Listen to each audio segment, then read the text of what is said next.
Good evening, I'm Asad Ahmed. So people waiting to leave Afghanistan face danger today, with most being told to leave Kabul airport for their own safety. Well, here in London, preparations are being made to house Afghan refugees, although families waiting to take in relatives are facing an anxious wait for information.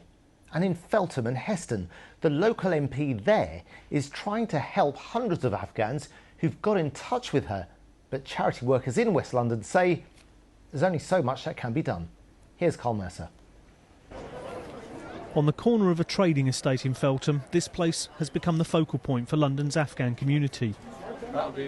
For days, hundreds have turned up here, getting news from relatives in Afghanistan and queuing to do their best to get them out.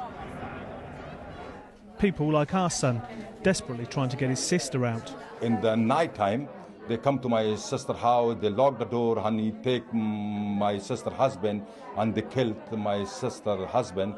And my sister is worried about for my husband, and she is running, he's come to Kabul, to the capital.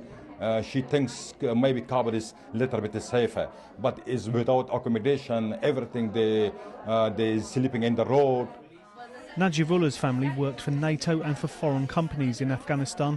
With time for evacuation running out, him and his wife are feeling the strain. She's crying a lot, and even my kids are getting absolutely crazy, you know.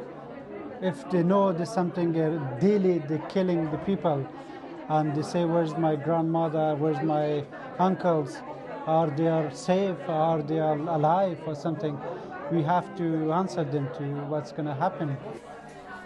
Every room upstairs is busy. Volunteers and workers at the Afghanistan and Central Asian Association taking names and details. They're the last hope for many of the people who've come here. It's tragic, they're pleading. They think that we can help, that's the issue. They think that they've come here, they've made it, all they need to do is give us their family's information and they're going to get reference number, they're going to get an update in 1 week. That's not what's going to happen. It's like we're grasping at straws here. We get their information, we send it to the people in power, in charge, and then it's completely up to their discretion. Do you feel slightly helpless? I do. I do. The local MP has hundreds of cases on her books, more by the hour. We're going to be here because we are going through all the cases. She was lobbied by 17-year-old Dunya on her way in about her family. We're trying to get them out because they've been targeted. And my uncle, he works in a hospital, but the hospital's been funded by Americans, like the government, like they paid for it and stuff. And the Taliban, you know how America, the situation, whatever, they don't like if you work for Americans and stuff, so they've targeted him as well, and they're in danger, so I'm trying to get them out. Is my sister and my brother and his family, mine is the danger.